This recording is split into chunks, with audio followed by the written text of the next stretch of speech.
Buenas tardes a todas, a todos. Muchas gracias por su asistencia en esta clase relativa al módulo en procedimiento especial sancionador del diplomado en Derecho Procesal Electoral. Vamos a hablar justamente el día de hoy y el día lunes del procedimiento especial sancionador, reglas generales, sujetos legitimados, objeto del procedimiento y génesis del procedimiento, que es lo que ahorita me interesa, la génesis del procedimiento especial sancionador, que, y déjenme nada más presentar aquí ahí, ¿dónde está? A ver, permítanme, la presentación, compartir la presentación, si la encuentro, claro.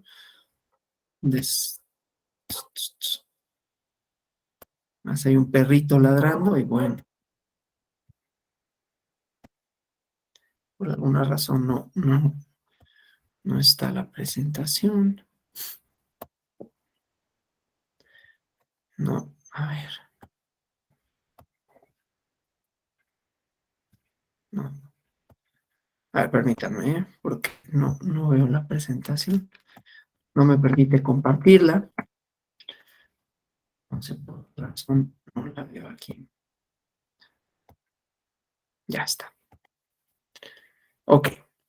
Entonces decía, génesis del procedimiento especial sancionador, eh, las, las, las razones por las cuales se ideó y qué es lo que protege el procedimiento especial sancionador, ¿no? Entonces, aquí algunos de los aspectos, ¿no? Que es el derecho sancionador electoral y desde luego cómo se vincula con el derecho sancionador en materia administrativa, que van de la mano, ¿no? Entonces, bueno, la idea pues es que en cuanto consta, aquí dice el ejercicio de la democracia, yo siempre hago esta aclaración, los procedimientos, las instituciones, las reglas para el acceso a los cargos de representación y de gobierno no es toda la democracia, es la democracia electoral. Y esta, en todo caso, en sus procedimientos, instituciones, reglas, busca no únicamente la legitimidad en los cargos, es decir, que las personas que lleguen a los cargos populares estén legitimados mediante el voto, sino que el voto y los cargos reflejen la pluralidad social. Tiene otras dimensiones, es lo que me interesa, porque de pronto si decimos la democracia son las reglas, tenemos un problema.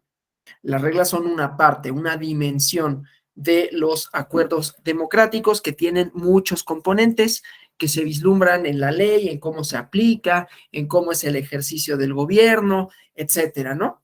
En cómo nos relacionamos los unos y las unas con las otras, etcétera, ¿sí? Pero bueno, la democracia en el ámbito electoral supone que hay una esfera en donde actúan los y las políticos para buscar el poder y los cargos de representación. Voy a abrir aquí la cortina para que tengamos más luz, sobre todo porque nos va a ir oscureciendo. Entonces decía, y ese proceso, por lo tanto, tiene que garantizarse que haya legitimidad en la decisión y por lo tanto en el cargo.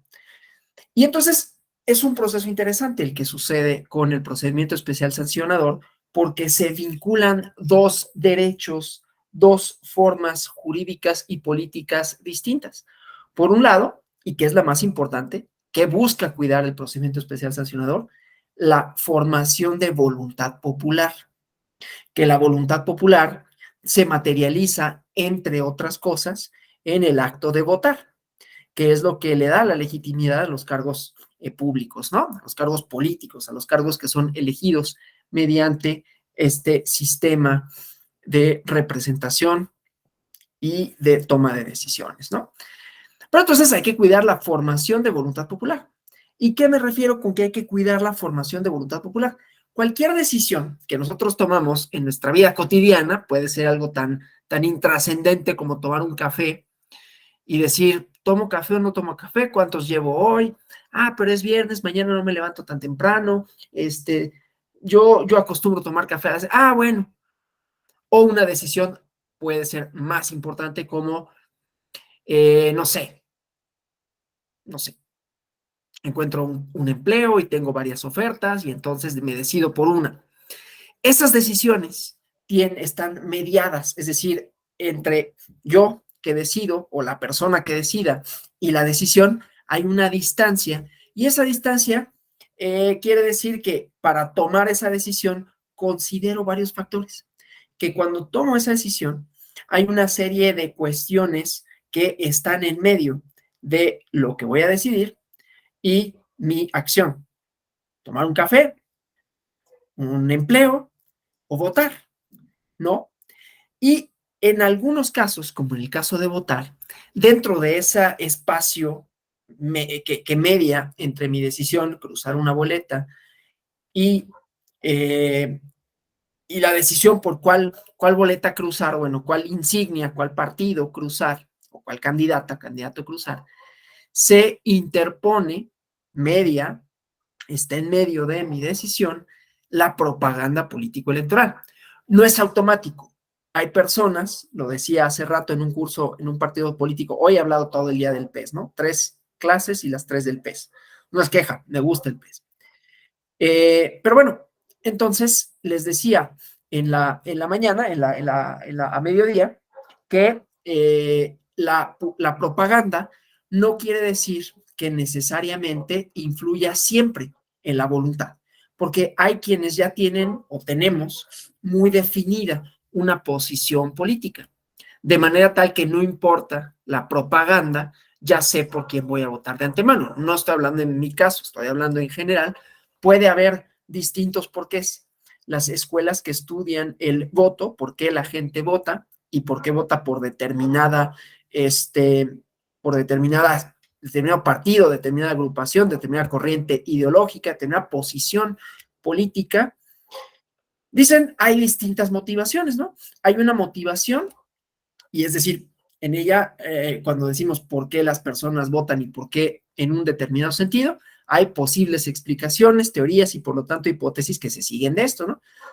A quienes les interese más, hay un libro publicado por el Fondo de Cultura Económica de Alejandro Moreno que se llama México, Elecciones y Decisiones o Votantes y Elecciones, ¿no? Bueno, el chiste es que hay una escuela que es estructuralista y dice, yo voto en función a el medio en el que me desenvuelvo. Si soy hija de una familia de comunistas, ¿no? Como en los años 70 lo hubo y en los años 80, y ahorita renace un poco de una distinta forma, pero una posición política, y entonces es probable que yo sea así, ¿no? Que yo pues me formé, ¿no? Mi papá, mi mamá, son miembros de estos partidos, o socialistas, o de trabajadores, o al contrario, ¿no? De empresarios, etcétera. Y entonces ahí puede haber una influencia en mi por qué. Y entonces yo cuando llego a las votaciones, pues ya tengo muy claro por quién voy a votar y ni siquiera las campañas van a influir, a menos que hubiera algo muy específico, ¿no? En ese proceso, porque mi voluntad ya está formada y así de muchas personas. Hay otros que tienen motivaciones psicológicas, dicen las escuelas que estudian esto, ¿no? Y la motivación psicológica también, pues, intervienen factores tales como, por ejemplo, mi familia es de comunistas, pues yo me rebelo, ¿no? O al contrario, mi familia es de derecha, pues yo me rebelo, ¿sí? Digo, no es la única motivación la rebeldía, estoy nada más hablando así de una generalidad, porque la escuela psicológica, desde luego, es mucho más interesante de lo que yo estoy platicando y reduciéndola, nada más para explicarlo, ¿no? Y la escuela racional es la que menos me gusta, pero es la que más influencia tiene. No digo que mejor explique, solo digo que mejor influencia tiene porque ha permeado mucho en la academia y en la discusión pública, ¿no? Y entonces ahí se piensa que el voto es un acto racional que nada tiene que ver con ideologías, con identidades, con plataformas, sino quién ofrece el mejor, en este caso, producto, porque así lo ven, ¿no? Todo se asemeja a mercados, según esta propuesta que, insisto, a mí no me gusta en lo personal, pero no por ello la voy a omitir porque es la que más influencia tiene inclusive en quienes estudian el voto, ¿no? El chiste, pues, es que el voto, según esta escuela, es un acto racional, de cálculo, ¿no? Y ahí se cruzan cosas tales como, pues, el ejercicio del gobierno actual lo apruebo o no, y en función de eso habrá mayores probabilidades que apoye o no algo que continúe, o al contrario, algo que le signifique un castigo, esta famosa idea del voto de castigo, ¿no? El chiste es que hay mediaciones. Y si fuera racional, si fuera psicológico, porque la otra está muy decidida, ¿no? Y hay mucha gente que ya tiene esa posición. Es decir, estas escuelas no explican todo y para todos, explican algunas cosas. Pero en los segundos dos casos quiere decir que hay una posibilidad de que el voto cambie. Es decir, que el voto es algo que está sujeto a otro tipo de actos. Y esos actos son la propaganda. La propaganda en las campañas, ¿sí?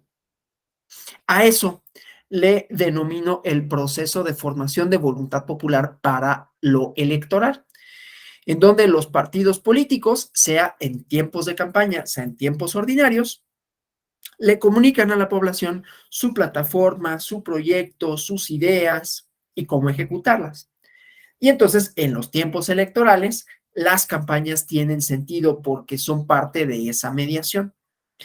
Pero la mediación tiene que ser debida, es decir, no debe de haber factores indebidos en el acto de votar y la formación de esa conciencia individual y colectiva de los porqués, por qué apoyar o dejar de apoyar a una determinada opción política. Entonces decía, tenemos dos derechos, el derecho de los partidos de posicionarse políticamente, de dar a conocer su proyecto, sus ideas, su agenda, pero preponderantemente, la debida formación de voluntad popular. Que no haya elementos indebidos en los cuales se forme. Pero claro, definir lo indebido es un poco difícil. Y entonces vamos a los ejemplos. Pero bueno, aquí en la lámina, pues tenemos, ¿no? Conductas, cómo se debe de conducir las partidos políticos, las y los funcionarios, las y los políticos a la hora de comunicar.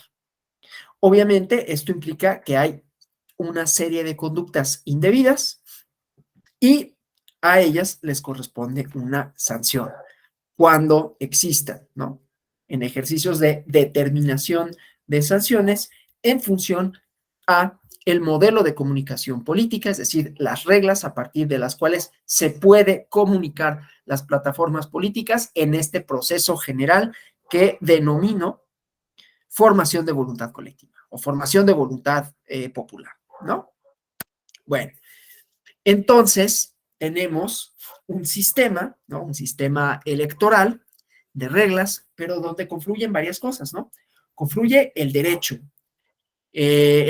no el derecho como disciplina, ¿no? El derecho, los derechos de la ciudadanía, de los partidos políticos y el derecho, desde luego, del Estado de asegurarse, del Estado, no me refiero al gobierno, ¿no? Del Estado de asegurarse de que la toma de decisiones va a ser pacífica, ¿no? Entonces hay que prevenir una serie de conductas que puedan afectar ese proceso de formación de voluntad política o voluntad popular, ¿sí? Y entonces se requieren instituciones. Yo dije, las instituciones no son toda la democracia, pero la democracia necesariamente necesita, valga la redundancia, necesariamente precisa, le hace falta un sistema de reglas e instituciones que las hagan aplicables, que las apliquen, ¿sí? Entonces, luego instituciones que resuelvan las controversias que puedan surgir, porque también esto se puede ejemplificar bien en el procedimiento especial sancionador. Entonces, cuando hablamos de la formación de voluntad y conductas indebidas, también vamos a hablar de sanciones, pero para el derecho como disciplina, las sanciones y las conductas siguen un principio de tipicidad, ¿no? Tienen que estar contenidas en la norma, tanto la conducta como la sanción, para que puedan ser conocidas por una autoridad. La autoridad tiene que ser competente para imponer la sanción en materia y en territorio, ¿sí? Entonces, es un proceso relativamente, digo relativamente, no es cirugía vascular del cerebro, pero relativamente complejo, ¿no? es decir, involucra a varias instituciones, tiene que ver con distintas cosas, distintas conductas y distintos marcos normativos, ¿sí? Entonces, para esto necesitamos reglas, ¿no? Y un sistema de valores, igualmente en un sistema de axiomas que fundamenten el quehacer normativo, ¿no? Entonces, ya decía, si hay un sistema sancionador que vigila que no se cometan determinadas conductas, que en este caso específico se refieran a la propaganda, a cómo los partidos se posicionan en la esfera pública, qué actores, ¿no? Qué actrices, o sea, no solo los partidos como partidos, ¿no? Sino otros actores políticos, y con ello no quiere decir solo políticos en sentido estricto, todos aquellos que puedan tener interés en la formación de voluntad colectiva y que por tanto incidan o puedan incidir en este proceso, ¿no? Y que tengan recursos materiales, de dinero, humanos, para la influencia, y entonces determinaremos si esa influencia es o no debida. Y reitero que esto no es una fórmula, ¿no? No les va a presentar una ecuación en donde digamos, este es el resultado, despejando esta o estas variables, vamos a tener el sistema normativo a partir de las cuales determinaremos qué conductas son o cuáles deben ser y cómo deben de castigarse, ¿no? Porque este proceso, este procedimiento especial sancionador tiene un origen de adversariedad, ¿no? O controversial, controversias jurídicas resueltas a raíz de un conflicto electoral, ¿sí? De manera tal que lo que sancionamos, nuestro régimen de comunicación política, es producto de tensiones, de reformas y de la aplicación de esas, de las normas que fueron producto de la reforma, ¿no? Y que van ampliando estas definiciones, ¿no? Entonces, decía, para ello, por lo tanto, es necesario que haya autoridades que puedan sancionar, investigar las conductas ilícitas, ¿no? Y que puedan clasificarse en cuanto hace a su sanción correspondiente, ¿no? ¿Qué aspectos pueden considerarse a la hora de imponer una sanción? Y aquí vamos a ver cómo se siguen muchos principios de derecho penal en el derecho sancionador. Esa es otra cosa. El procedimiento especial sancionador, que primero tenía nada más esa dimensión, ¿no? Castigar conductas, ahora se ha transformado para que también contemple medidas reparatorias, pero bueno, ahorita dejémoslo así, implica que hay una determinación de la sanción y que sigue, decía, los principios de derecho administrativo, que a su vez le son aplicables, mutatis mutandis, dicen los abogados, los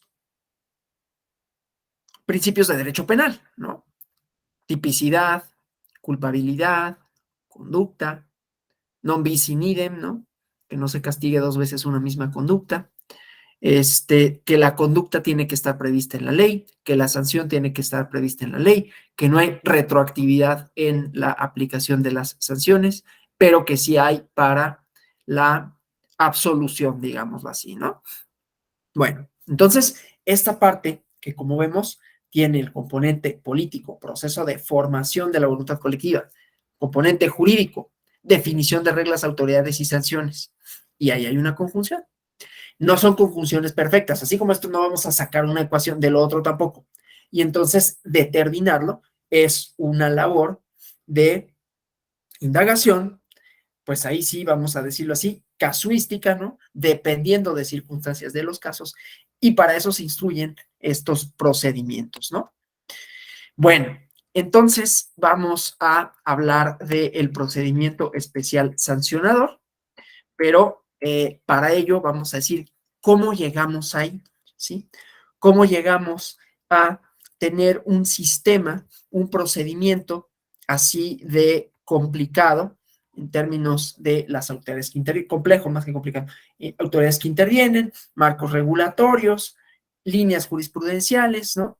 El qué se puede y qué no se puede hacer de conformidad con la formación de voluntad política, y voy a poner ejemplos de México y de otros lados para que vean cómo esto, insisto, no es algo lógico, ¿no? No es algo que se pueda deducir para todo momento y en todo lugar, ¿sí?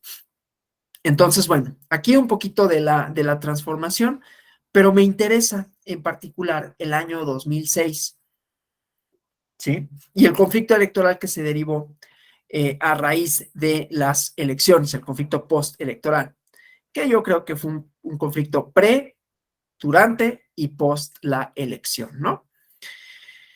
Bueno, entonces en 2006, ¿qué sucedió? Recordemos este concepto de la debida formación de voluntad colectiva o voluntad popular o voluntad política. Eh, Esto quiere decir que no haya, lo repito, mediaciones indebidas, pero no siempre podemos saber cuándo hay mediaciones indebidas o no. Pero ¿qué pasó en 2006? Y ahorita digo porque es importante. En 2006 hubo una serie de actores que se posicionaron políticamente, que sostenían que había una opción política dentro de las dos más competitivas, digamos, dentro de las dos que podían tener posibilidades de triunfar, que valga decir, representaban proyectos políticos divergentes, sobra decir cuáles eran, no importa, todo el mundo sabe, pero no por eso lo voy a repetir, pero bueno. Y entonces había determinadas personas que consideraban que un proyecto político en particular era indeseable, ¿no? Y entonces influyeron o trataron de influir, no puedo decir influyeron porque no sabemos si influyeron o no, pero trataron de influir, contratando spots, ¿no? Financiando una campaña propia, no estoy diciendo que hayan desviado recursos, tenían ellos una campaña, estas personas, ¿no? Y la reproducían por diferentes medios de comunicación, impresos, de televisión. Los medios de comunicación, televisión y radio, también jugaron su parte, ¿no? Está documentado, que vendían a un precio distinto dependiendo de cuál les agradara, ¿no? Y entonces al que no les agradaba, se lo vendían más caro del que sí les agradaba, ¿no? Bueno, entonces, en la dilucidación, y luego estaba, o sea, actores, precios, y con ello quienes tenían el poder de vender los mensajes. Entonces, actores, medios y contenido, ¿no?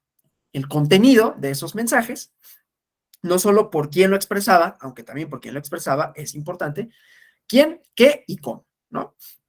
Lo que expresaba y cómo lo expresaba.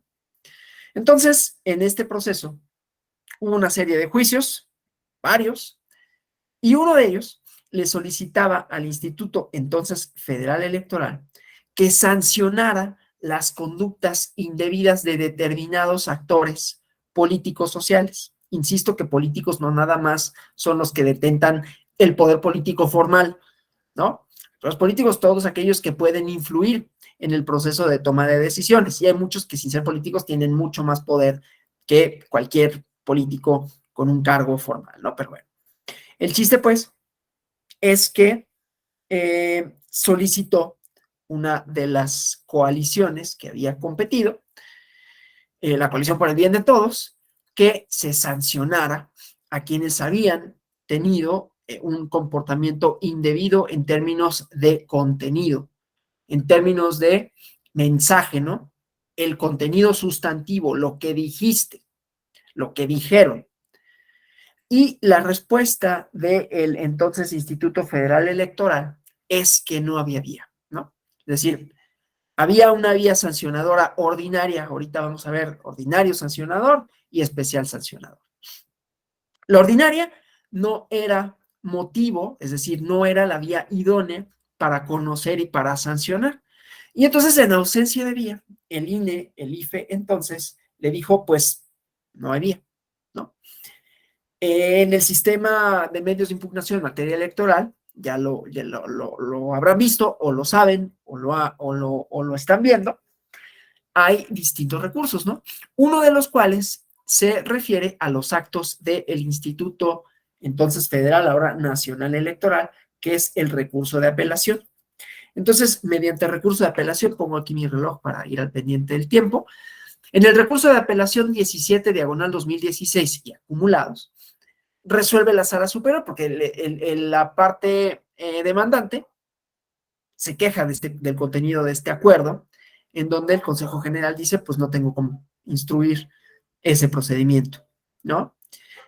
Y entonces la sala superior resuelve que en garantía, garantizando, haciendo efectivo, materializando el contenido del artículo 17 constitucional, que entre otras cosas dispone o implica la garantía a un medio de defensa, le dijo, instrúyelo, ¿no? Le ordena al INE. Si no existe la ventana, no puedes negar la respuesta, ¿no? Si no existe el medio procesal, si no existe el derecho adjetivo, no es motivo para negar un derecho subjetivo, ¿no? De nada sirve tener un derecho reconocido por la ley si no tienes cómo instrumentarlo, por lo tanto, instrumentan. Entonces, le ordena al INE, le da entonces IFE, una serie de lineamientos para que instrumente un procedimiento ad hoc en donde con plazos sumarios se pueda conocer y en su caso sancionar, porque no dijo y castiga, dijo instruye el procedimiento. Y ya dilucidarás tú si hay razones o no para sancionar. Ese es el origen del procedimiento especial sancionador. Después lo recoge la reforma de 2007. Pero la reforma de 2007 no nada más se refiere a eso, ¿no? Que decía, las sanciones eran en el contenido del mensaje, pero también importa quién da el mensaje y también importa quién difunde el mensaje, que fue parte del conflicto de 2007, 2006, perdón. Me interesa mucho, la reforma de 2007, me interesa mucho decirlo porque estos son los porqués del procedimiento especial sancionador, los porqués de nuestro modelo de comunicación política, los porqués de las sanciones, ¿sí? Los porqués de las limitantes, que luego, si nos vamos a la legislación comparada, pues no todos están regulados de la misma manera. Por eso decía, no hay una ecuación que me permita dilucidar esto. Son circunstancias, ¿no? Históricas, políticas, etcétera. Entonces, esas son las de México, ¿no? Entonces, contenido, respuesta jurisdiccional. Pero la reforma de 2007 no nada más introdujo el PES en esos términos, ¿no? De decir, instrumentar procedimientos ad hoc, en donde obviamente haya posibilidades, ¿no? Se garantice la adecuada lógica procesal, por lo tanto que sea un procedimiento adversarial, en donde haya respetos, ¿no? De las garantías procesales mínimas, el derecho a ofrecer pruebas, a alegar, a las instancias, etcétera, ¿no? Sino que la reforma de 2007 decía también, y ello se plasmó en la Constitución, que había actores que no podían, bueno, ninguno más bien, nadie puede contratar publicidad para influir en los comicios, ni por sí ni por un tercero, ¿no? O como dicen los abogados en estos lenguajes raros, por interpósita persona, ¿no? No es que yo no haya estudiado derecho, ¿no? Pero luego su lenguaje me resulta curioso y lo digo así, ¿no? Bueno, el chiste, además de que yo no me considero para todos los efectos como abogado, pero ese es otro tema, que no importa. El chiste, pues, es que era una parte de contenido y otra parte de actores. ¿Quiénes pueden? Entonces, nadie puede contratar spots. ¿Qué sucedió con esto? Que el Estado, ¿no? El Estado es quien administra los tiempos a través del Instituto Nacional, entonces federal, electoral. Y entonces, la publicidad que sí hay, ya no se contrata, ya no se compra, ya no voy ahí con una televisora, oye, ¿cuánto me cuesta un spot? Sino que se asigna de conformidad con los tiempos que le corresponden al Estado, ¿sí? Se sacó a otro jugador también ahí, ¿no? Suponiendo que, no, yo no creo que la democracia sean unas reglas del juego, pero bueno, se sacó a otro actor político, digámoslo así, ¿no? Que difundía los mensajes y tenía la facultad para comprar y vender, ¿sí? Para que los administrara el Instituto Nacional Electoral. Y por otro lado, o sea, ya vimos contenido, actores, y por otro lado, se reguló de manera más específica lo relativo a los tiempos, ¿no?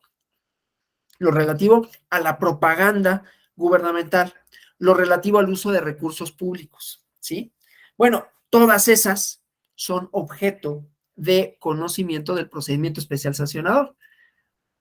en materia de propaganda electoral y por lo tanto de formación de la voluntad colectiva, voluntad popular, voluntad política de la ciudadanía para votar. Contenido, qué puede y qué no puede y qué debe y qué no debe llevar un mensaje y por qué debería o no debería. ¿Quiénes pueden o quiénes no pueden? Ninguno puede, ¿no? O sea, contratar nadie puede. Causal de nulidad 41 constitucional, ¿sí? Y después, las restricciones a la propaganda y la prohibición del uso indebido de recursos públicos. Todo esto porque, como decía, incide en la formación de voluntad popular. ¿Sí? Eso como génesis, como objetivo, y entonces es un procedimiento, es una serie de reglas procesales para ejercer derechos. ¿Qué derechos? De comunicación, en donde el principal objetivo no es cuidar a los partidos como entes, sino a, otra vez, la formación de voluntad popular. ¿Sí? Bueno, avanzamos en la presentación. Si en algún momento me pierden, ¿no? En algún momento no soy claro, háganmelo por favor saber, ¿no? Bueno, entonces todo esto, obviamente, pues necesita estar respaldado normativamente, ¿no? Aquí tenemos el marco normativo. Para efectos del PES, solo lo menciono porque ayer se publicó en el Diario Oficial de la Federación, antier, la reforma a diversas disposiciones de la Ley General de Instituciones y Procedimientos Electorales, la Ley General de Partidos Políticos, la Ley General de Medios de Impugnación en materia electoral y otras. Para efectos del procedimiento especial sancionador, no hay todavía cambios. Ya veremos una parte de autoridades, a qué autoridades corresponde, y ahí podría haber, ¿no? El plan inicial sí suprimía o sí desaparecía la sala regional especializada. Ahorita no, pero hay un transitorio que dice que las salas se tienen que compactar. Entonces, analizaremos esa parte cuando veamos la distribución de competencias. Pero bueno, lo menciono solo para que estas reglas, este marco normativo, sigue siendo aplicable, ¿no? Entonces, eso. Creo que hay un cambio de denominación en la Comisión de Quejas y Denuncias, pero es un cambio únicamente nominativo, ¿no? Es decir, no cambian ni las funciones ni nada sustancial. Bueno, entonces, este es el marco reglamentario, ¿no? La Constitución, el procedimiento para las infracciones, se llevó a rango constitucional desde 2007, ¿no? El modelo de comunicación política. Voy a decir mucho el modelo de comunicación política porque es lo que se va a analizar en los procedimientos especiales sancionadores. Si se vulneran o no las reglas derivadas de estas transformaciones en el proceso de formación de voluntad colectiva, que jurídicamente se denomina modelo de comunicación política, que en el caso mexicano es particularmente restrictivo, pero algunos de los porqués están en nuestra propia tradición, en nuestra propia conflictividad, nuestra propia tradición jurídica, ¿no?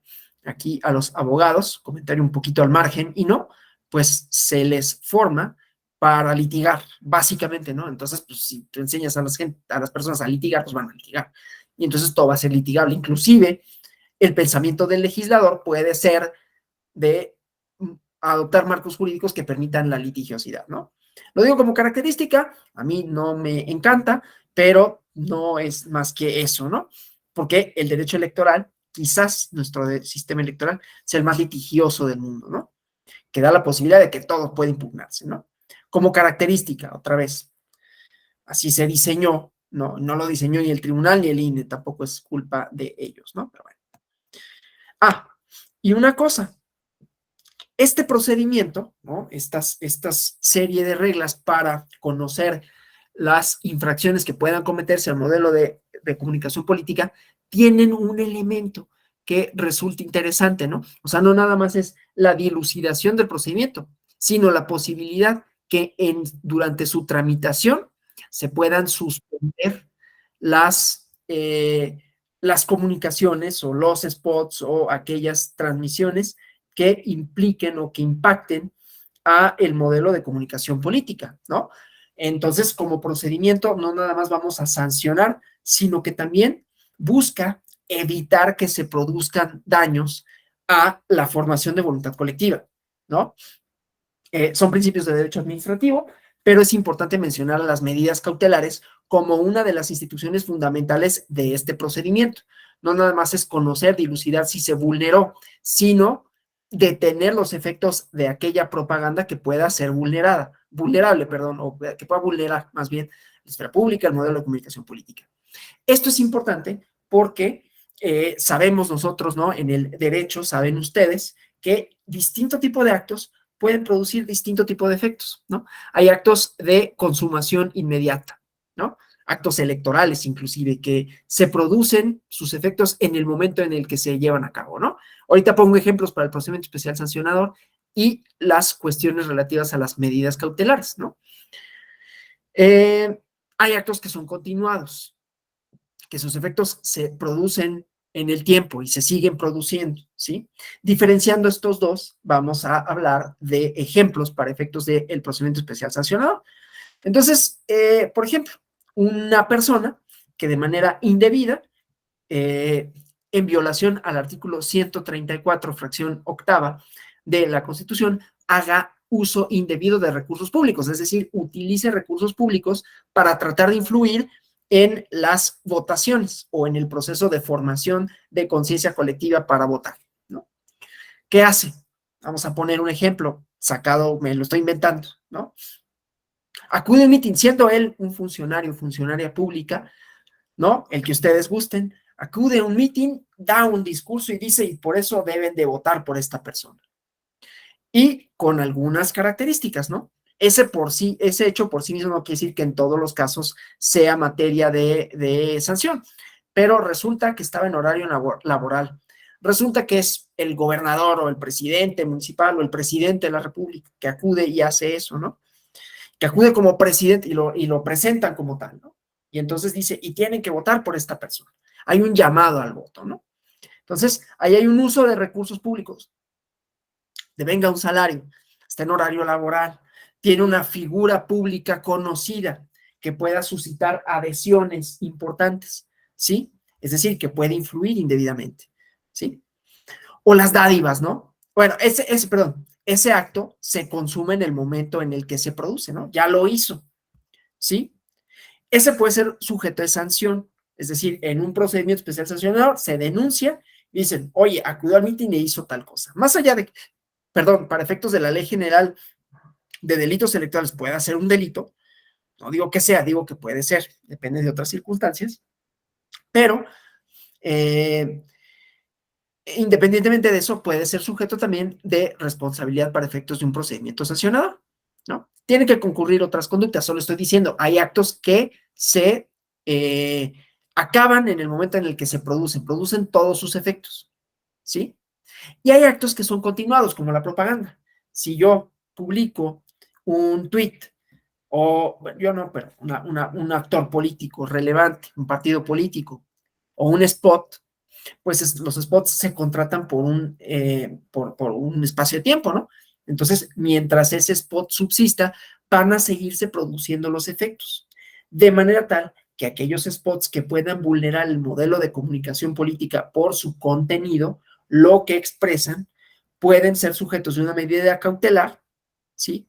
Y no seguir produciéndose esos efectos, es decir, que se, dicho coloquialmente, que se bajen, ¿no? Bajaron el spot, bajaron el tweet, bajaron la publicación en redes sociales, ¿sí? Bueno, eso en cuanto a contenido y eso en cuanto a los hechos y eso en cuanto a las medidas cautelares como una institución fundamental que busca proteger justamente que el procedimiento no sea ocioso, ¿no? Pues de qué me sirve si el procedimiento, aunque durara poquito, duran menos de 15 días, pero aunque durara 15 días, si ya se llevó a cabo la publicidad y se repitió tantas veces, pues ya lo de menos es que me sancionen, porque estuvo reiterándose el mensaje, ¿no? Entonces, para eso existe la figura de medidas cautelares. En el caso de la persona que fue y que produjo todos sus efectos, puede haber una medida cautelar preventiva para que en el futuro no lo haga o inhibitoria, ¿no? Para que en el futuro se abstenga, entonces puedo denunciar la comisión de una conducta que vulnera el modelo de comunicación política y solicitar que se dicten medidas cautelares anticipatorias, con la probabilidad de que eso vuelva a ocurrir para que no pase. Voy a poner un ejemplo. Hubo en algún año una campaña de vacunación relativa a algo, ¿no? Digo, es obvio de lo que hablo, pero de todas maneras, ¿no? Y un partido político se apropió de la campaña. Gracias a nuestro partido político llegaron las vacunas, ¿no? Entonces hubo una denuncia ante el Instituto Nacional Electoral para que instruyera un procedimiento especial sancionador. Ahorita vemos esta parte de las competencias, ¿no? Y entonces le dijeron, pero además no solo investigues las sanciones investigues las conductas, perdón, impongas las sanciones correspondientes, sino que invita, conmina, obliga al partido en cuestión para que no lo vuelva a hacer, ¿no? Claro, con algunos elementos. Aquí, bueno, puede volverlo a hacer, es probable. ¿Por qué? Porque esa campaña va a continuar. Y entonces puede haber la posibilidad de que se reitere este acto, ¿no? En el caso de, lo voy a poner, el ejemplo de las conferencias de prensa del presidente de la República, ¿no? Ahí también han dictado tutela anticipatoria de decir, bueno, ya dijiste algo, ya no puedes, o sea, independientemente de que pudieras desdecirte, ¿no? Independientemente de que pudiera haber una medida reparatoria, pero abstente de hacerlo en lo sucesivo, ¿no? Entonces puede haber medidas cautelares que se pronuncien respecto de actos que aún no han sucedido, pero que probablemente puedan suceder con un alto grado de probabilidad, no cualquier cosa, ¿no? Esto solo para decir que las medidas cautelares buscan tutelar el objeto de la controversia, ¿sí? Y que no se produzcan efectos que en algún momento pues pudieran, insisto, hacer ocioso o dejar, como dicen los abogados, ¿no? Hacer nugatorio el derecho, ¿no? O sea, de nada sirve. En el derecho administrativo, el ejemplo clásico es, llega una orden y van a destruir mi casa, ¿no? No sé por qué siempre ponen ese ejemplo, y yo también siempre lo pongo, ¿no? Van a construir una vía, van a destruir mi casa. De poco serviría el amparo si no hubiera suspensión. Porque pues imagínense, pues sí, me amparo y después de 6 meses, si bien me va, bueno, vamos a decir 3 meses, no pasa, pero 3 meses, que resuelve el juzgado de distrito y dice es inconstitucional esa orden, pues sí, pero ya me la destruyeron. Ya se produjeron los efectos que yo quería que no se produjesen, ¿no? Entonces, para eso existe la medida cautelar, para asegurarse que una cuestión de hecho o siga manteniéndose o no suceda o deje de suceder, dependiendo del caso. En el caso de la propaganda electoral es que no sigan produciéndose los efectos, ¿sí? De esa propaganda, ¿no? Bueno, entonces, autoridades competentes. En la reforma de 2007, cuando se instruyó el procedimiento especial sancionador, la instrumentación, allegarse de pruebas, allegarse de pruebas, emplazar a las partes, la audiencia y la resolución eran competencia del Instituto Nacional Electoral y resolvía, en definitiva, el Consejo General, ¿no? El Consejo General del INE. Pero ya dijimos, el objetivo del procedimiento especial sancionador es cuidar tanto en contenido, sobre todo en contenido, el modelo de comunicación política. Digo sobre todo porque también esta parte del uso de recursos públicos, ¿no? Y los tiempos, ¿no? La propaganda, cuándo sí, cuándo no. Regular esa parte para que no haya otra vez mediaciones indebidas, que puede ser de actores económicos, actores políticos, gobiernos, etcétera, que puedan tratar de influir indebidamente en la decisión, ¿no? Y entonces correspondía al INE, pero ¿qué pasaba? Que ustedes saben que el Consejo General del INE no nada más se integra por los 11 consejeras y consejeros, contando a su presidente, sino que también hay representantes de los partidos políticos que tienen voz pero no voto. Pero entonces ahí, a la hora de resolver, pues se volvía una discusión política en donde pues muchas veces terminaban por reproducirse el mensaje que se quería sancionar. Y entonces pues le dabas otra vez cuerda, perdón por la expresión así coloquial, a mensajes que tú querías que no subsistieran, ¿no? Y entonces la reforma de 2014 separó estas instituciones, ¿no? Le corresponde al Instituto Nacional Electoral, a través de la Comisión de Quejas y Denuncias, conocer, dictar las medidas cautelares, integrar el expediente, las pruebas, ¿no? Llamar a las partes, llevar a cabo un informe y turnarlo a la sala regional especializada para que decida sobre la comisión o no de la conducta y la sanción aplicable. Entonces, son dos autoridades, una autoridad administrativa. Los procedimientos administrativos no solo de derecho electoral, los procedimientos administrativos en general tienen a la autoridad facultada para llevar a cabo los procedimientos de revisión o de inspección correspondientes cuando se trata de infracciones al orden público, ¿no? Entonces, en la esfera administrativa encontramos, por ejemplo, a las instituciones tales como la Profeco, ¿no? Que pueden y tienen facultades para revisar, este ejemplo que siempre pongo, pero que me interesa, porque es muy visible, ¿no? Que sirvan litros de gasolina completos, las despachadoras, ¿no? Entonces, tienen ahí a sus verificadores que pueden acudir, solicitan unas pruebas, ¿no? Y que si esto se detecta que no sucede, pueden dictar una medida cautelar. Inmovilizo la bomba e inicio un procedimiento sancionador. Pues funciona igual, la lógica es la misma, ¿no? Entonces inician un procedimiento sancionador en donde podrán aportar pruebas, la persona sancionada, o la persona física o moral que sea dueña de la gasolinera y que presuntamente cometió esa violación, para que alegue en su favor, pero mientras tanto eso se resuelve, pues que no se continúen los efectos de esa probable conducta ilícita, que sería, pues es una afectación al bien público, ¿no? Que no le sirvan litros de a litro. Bueno, ese es un ejemplo. O las cuotas en el obrero patronales para el INSS y el Infonavit, o los impuestos para el SAT, ¿no? Y cada uno puede imponer sus medidas cautelares, pero instruye procedimientos, es lo que me interesa.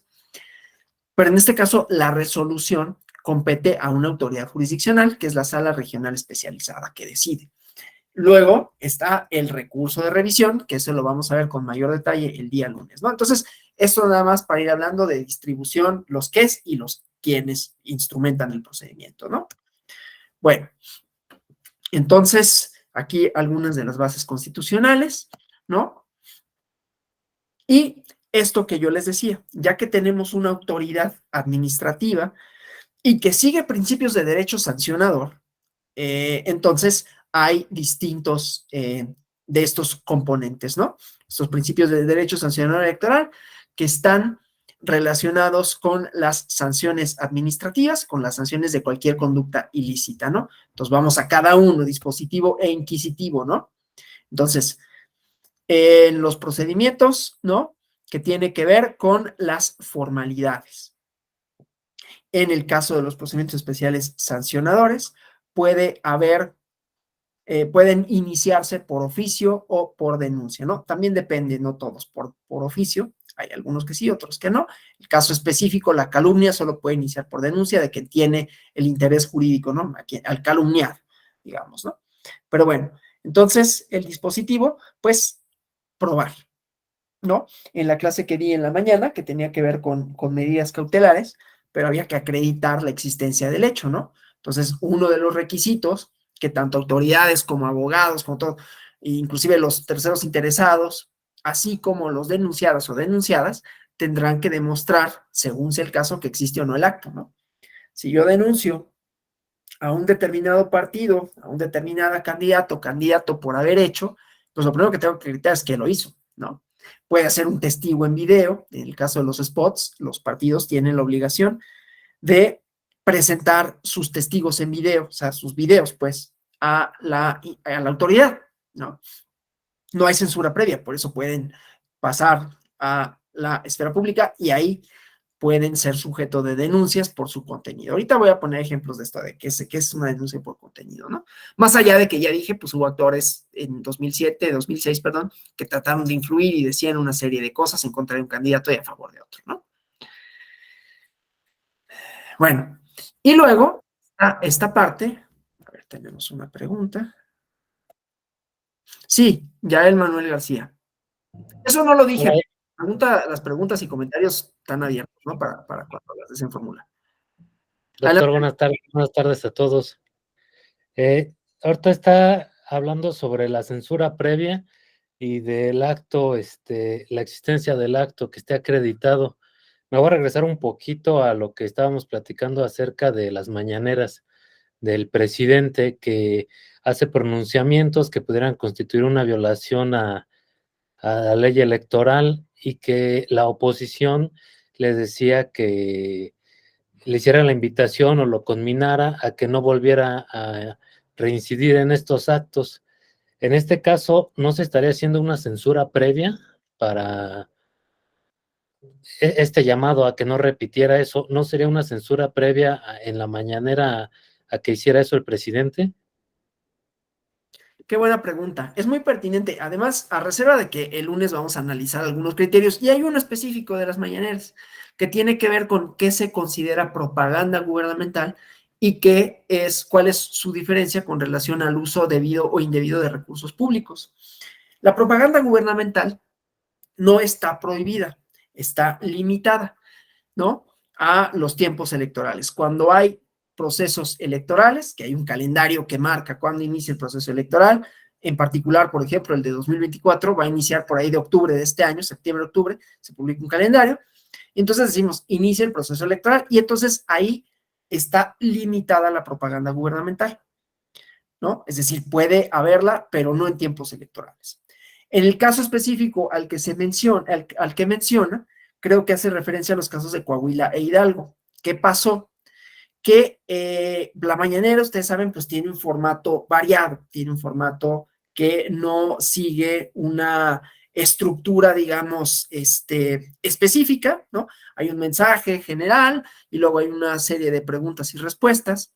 Y entonces decían, es que en ese ejercicio hay propaganda gubernamental.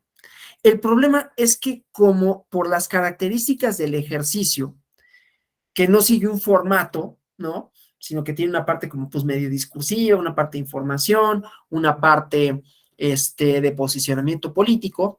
Entonces, no se puede decir que todas las mañaneras como ejercicio sean propaganda. Hay que ver cuál es el contenido del mensaje. Entonces, obviamente, en el caso específico de las mañaneras, hay televisoras que deciden, o cadenas de televisión que deciden, ¿cómo se llama? Ay, perdón, es que me salen aquí notificaciones, que deciden reproducirla por fragmentos o completa, ¿no? Y entonces ahí en ese caso hubo sanciones para determinadas personas que participaron en esa difusión y al presidente una tutela preventiva para decirle en lo sucesivo abstente. La censura previa, ¿qué es? La censura previa es antes de que puedas dar tu mensaje, yo te digo que eso no puede pasar. Vamos a suponer, aquí tengo una revista, ¿no? Y entonces que llegara, antes sucedía así, que llegara un artículo, este artículo lo escribió Felipe de la Mata Pizaña, aquí lo abrí, ¿no? Y entonces dice la Secretaría de Gobernación, no, no, no, esto no se puede publicar, ¿eh? Esto no sale. Ahí es censura previa, antes de que sea conocido, ¿sí? En el caso de las mañaneras, pues es un ejercicio que se lleva a cabo en el momento. Pedirle al presidente que se abstenga de influir, es decir, que modere su mensaje, no hay una censura previa, no hay una censura previa, sino una invitación o una combinación, desde luego que puede tener consecuencias jurídicas, ¿no? Tales como, pues te puede anular una elección, no a ti, pero a quien hayas tratado de favorecer. Pero entonces es en lo sucesivo abstente de llevar a cabo estas declaraciones que son consideradas propaganda y que la propaganda en tiempos electorales está prohibida. No sé si me explique. Entonces, no es un ejercicio de censura porque la propaganda como propaganda, y se dio en las mañaneras que dijo una serie de cosas que para efectos de la ley son consideradas propaganda, no se puede llevar a cabo, no se puede difundir en periodos electorales, y lo hizo. Entonces, bueno, como estos ejercicios van a seguir sucediendo, es decir, como va a seguir habiendo conferencias mañaneras, pues la siguiente, que en su contenido no haya propaganda. Y entonces fue el lineamiento que dieron en ese sentido. No sé si respondo a la pregunta de manera adecuada. Sí, doctor, muchas gracias. No, gracias por la intervención, ¿no? Entonces, bueno, obviamente, decíamos, en el derecho administrativo, pues vamos a encontrar que hay la intervención de distintas autoridades, el ejercicio de sus facultades y la parte sancionadora, ¿no? Los procedimientos a partir de los cuales se determina la responsabilidad, el grado de responsabilidad, la importancia de la misma y por ende la sanción, ¿sí? Pero entonces esto quiere decir también que vamos a estar no solo apegados al catálogo jurídico, sino que la valoración que de esto haga la autoridad, pues está sujeta a una serie de cuestiones, ¿no? Y aquí algunos de los principios, ¿no?, que marcan las sanciones y que son extensivas, tengo muy chiquito esto, que son extensivas a los procesos electorales, ¿no? Déjenme ponerlo acá así, que son extensivas a los procesos electorales, ¿sí? Bueno, entonces me regreso. Esto es prohibición de excesos, que pues todos los conocemos, las sanciones inusitadas prohibidas por el artículo 22 constitucional, ¿no? Desde luego, a ver, esto es importante para efectos del derecho sancionador, porque voy a poner ejemplo, derecho administrativo y derecho sancionador electoral. Cuando, por ejemplo, yo no, pero una persona, pero puedo poner el ejemplo mío, que me llegara una notificación de la Secretaría de Hacienda porque omití alguna obligación, no sé, no darme de alta en Hacienda, ¿no? Esa es una infracción y está en la ley. Y la ley, no digo que es en particular, pero vamos a suponer para el ejemplo, que contemplara una sanción mínima y máxima, ¿no? Que dijera, se impondrán, como luego sucede en el derecho penal, se impondrán de, no sé, 300 a 400 unidades de medida de sanción a aquel que, y ahí no darse de alta o no inscribirse en el registro fiscal, ¿no? Y entonces llegar a la autoridad y me impone la sanción máxima. ¿Qué tiene que hacer? Pues tiene que decir por qué la máxima y por qué no la mínima, cuando hay esos parámetros, ¿no? Entonces, hay algunas sanciones que necesitan de una justificación de circunstancias de modo, tiempo y lugar. Y dependiendo de la infracción, podrá considerarse excesiva, aun cuando esté en la ley, porque esa es una prohibición constitucional, ¿no? O sea, imagínense que hubiera sanciones que, insisto, están prohibidas, ¿no? Pero que supusieran vulnerar a la persona, ¿no? Y que entonces no solo fuera la prisión, sino fuera un castigo físico, ¿no? Azotes, ¿no?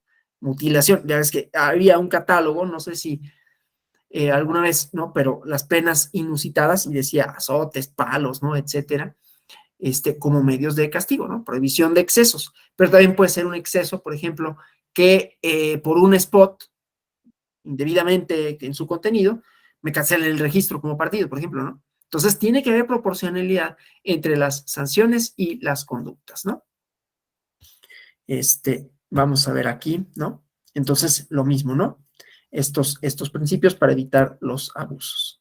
Ay, es que esto me lo saqué y estaba mucho más antes, ¿no? Porque estaba con...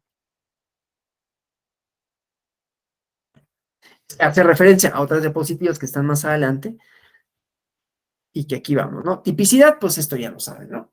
La idea, el principio de legalidad, en donde las sanciones no se pueden imponer por analogía y mayoría de razón, artículo 14 constitucional. Principios que son aplicables para el derecho sancionador, ¿no?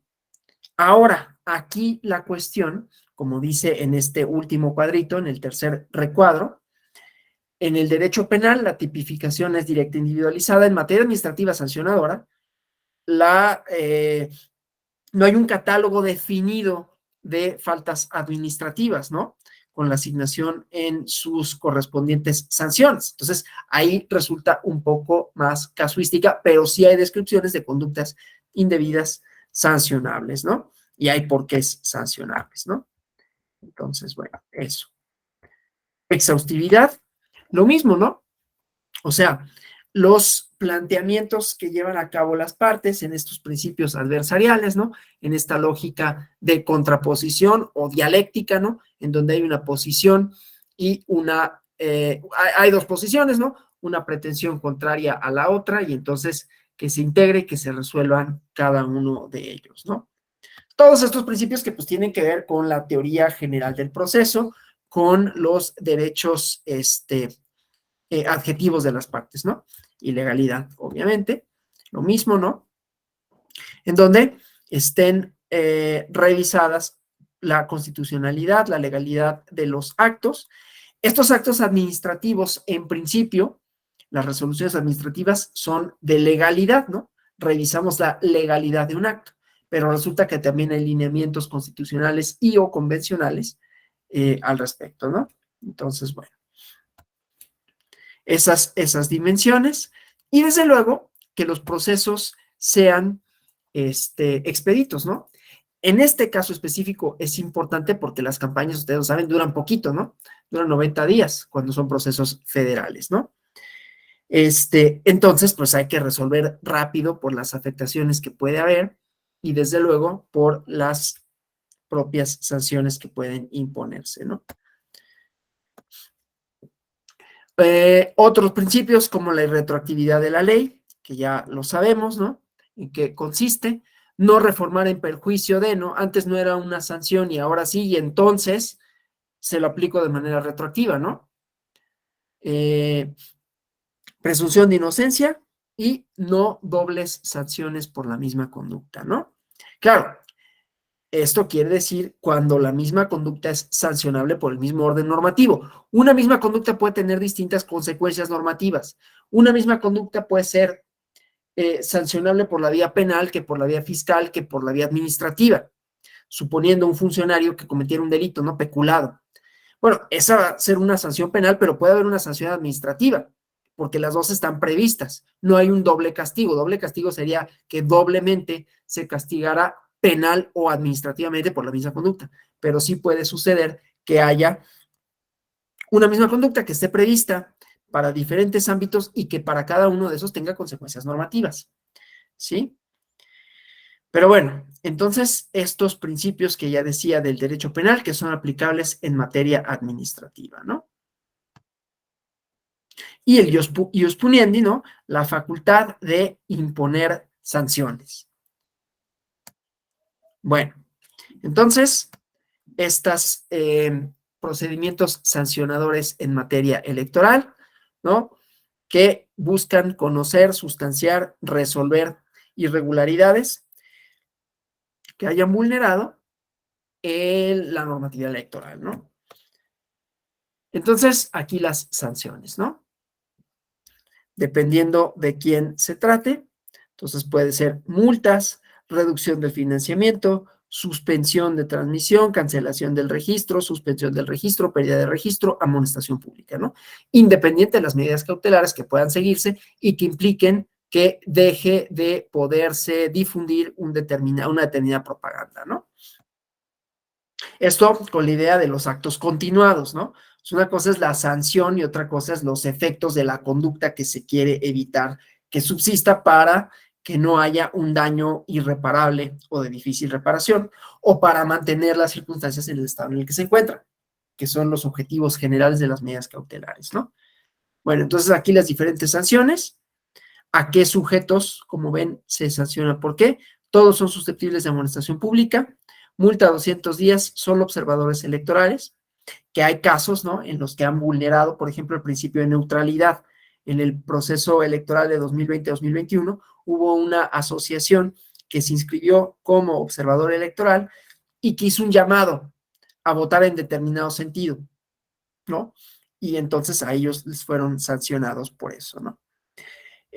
Igual, multas a ciudadanas, dirigentes, afiliados y personas físicas y morales, aspirantes y así sucesivamente, ¿no? Obviamente, pues perder el registro solo podría ser a los partidos políticos, ¿no? Aquí, ¿dónde está? Cancelación del registro, ¿no? Suspensión del registro, pues no, porque estas son las asociaciones políticas que buscan el registro, ¿no? Esto de pérdida del derecho a ser registrado, por ejemplo, ha sucedido en la materia de violencia política por razón de género, con el catálogo de personas infractoras que pueden ser sujetas de esto, ¿no? Y luego, ¿cómo determinamos el valor de la sanción, ¿no? O sea, si decimos que son 200 días, es de conformidad con esta unidad de medida y actualización, ¿sí? Para determinar el monto de la multa. Entonces, aquí para 2022, habrá que actualizarlo para 2023, pero eran 96.22 pesos, ¿no? ¿Y a qué aplican las multas, no? ¿A dónde se destinan? Bueno, el procedimiento especial sancionador tenemos que diferenciarlo del procedimiento ordinario sancionador. Entonces, en el procedimiento ordinario sancionador hay una serie igualmente de competencias para su tramitación y resolución. Ya dijimos que los especiales sancionadores, que tienen por objetivo específico el modelo de comunicación política, son resueltos vía biinstancial, ¿no? Biinstancial. El INE, como autoridad administrativa, como autoridad que integre el expediente, y la sala especializada como autoridad sancionadora, ¿no? Que determina la sanción y o la existencia de esta o inexistencia, ¿no? Entonces, bueno, esto. El ordinario sancionador, aquí igualmente, ¿no? Las infracciones, la resolución y la unidad técnica de lo contencioso electoral, ¿no? Permítanme que tenga una comunicación aquí oficial. Bueno, nada que merezca ahorita que interrumpamos nada, ¿no? Entonces aquí las diferentes autoridades que también intervienen en el procedimiento especial sancionador. Ahorita vemos cómo, ¿no? Entonces el Consejo General, la Comisión de Quejas y Denuncias y la Unidad Técnica de lo Contencioso Electoral. Valoración de medios de prueba para determinar faltas a la normatividad, imponer sanciones, ¿no? Y algunos de los requisitos. Estos nada más los pongo, no me detengo porque la clase es del PES, no del POS, ¿no? Entonces, bueno, esto nada más para decir, hay dos procedimientos sancionadores que tienen sus características, ¿no? Y aquí la tramitación de uno y del otro, ¿sí? Y los plazos, que en este caso son plazos largos, ¿sí? Ahora el procedimiento especial sancionador, que nos interesa, ¿no? Las reglas del procedimiento. Entonces, igualmente, determinar mediante estos y turnarle a la sala especializada relativos a la propaganda política electoral, ¿no? Las conductas que son posibles de conocerse, de dilucidarse en un procedimiento especial sancionador. Violaciones a la base tercera del artículo 41 constitucional o el octavo párrafo del artículo 134, a lo que me refería con propaganda gubernamental, que, insisto, está limitada en el tiempo y también está limitada a cómo se lleva a cabo la propaganda, porque la propaganda gubernamental, es decir, en donde se promuevan las acciones, los logros, la plataforma del gobierno, tiene que ser neutral, ¿no? Vinculado con el 134. Tiene que ser neutral, entonces no puedo, por ejemplo, ponerle colores partidistas o que lo identifiquen con un partido, o que sirva la propaganda gubernamental para posicionar a determinada persona que pueda tener una aspiración legítima, como lo es querer participar en un proceso electoral, ¿no? Y el 134, que se refiere al uso de recursos públicos, que tiene distintas manifestaciones, ¿no? Entrega de bienes, programas sociales, ¿no? En la mañana decía, porque, insisto, todo el día he hablado del procedimiento especial sancionador, que esto tiene muchos alcances, ¿no?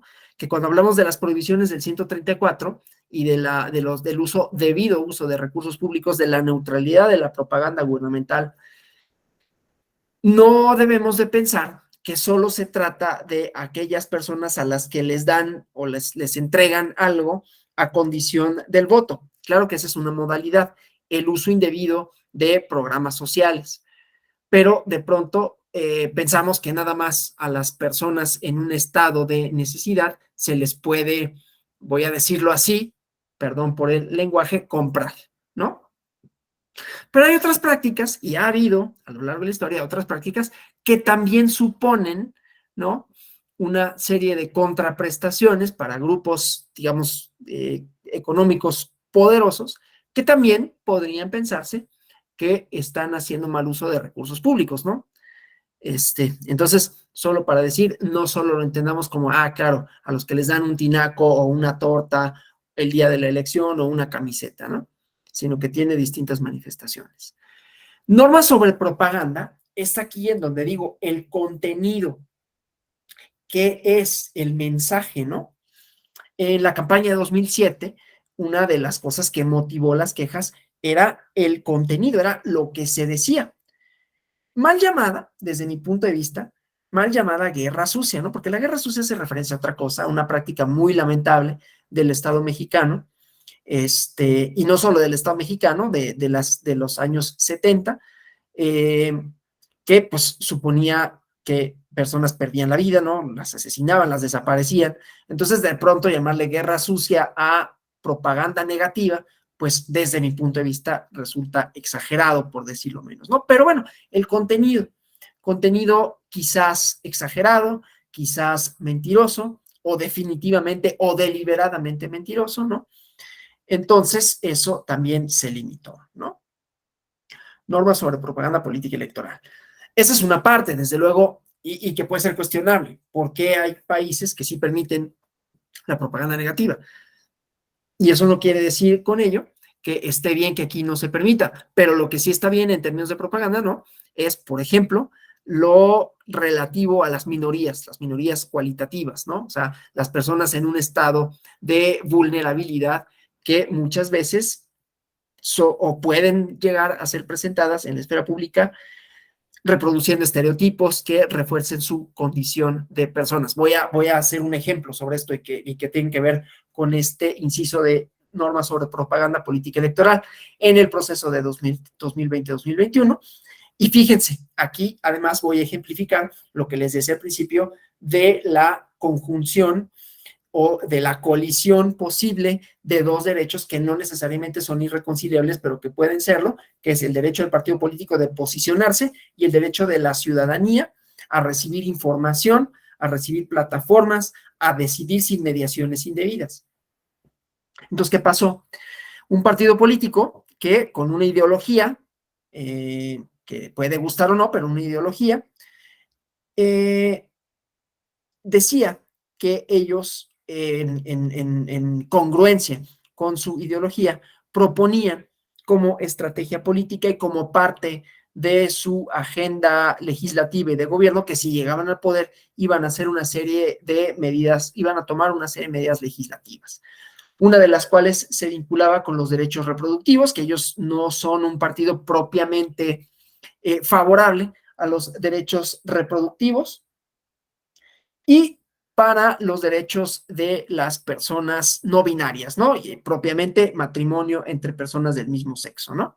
Y entonces decían esto a través de unos spots. Y entonces hubo un procedimiento especial sancionador en contra suya y la sala regional especializada resolvió que promovían discursos de odio por el contenido del mensaje.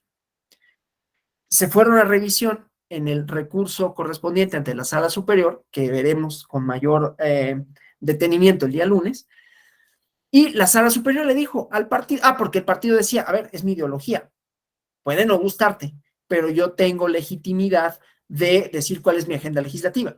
La sala superior resuelve y le dice, tu argumento es parcialmente fundado, pero insuficiente. Es decir, tienes razón en cuanto a que tú tienes derecho a tener ideología y que esa ideología puedes o quizás de manera natural, lógica, se convierte en una agenda legislativa, ¿no? Y entonces si tú dices, bueno, pues mi ideología partidista es esta y entonces cuando yo llegue propongo esto, ahí no hay problema.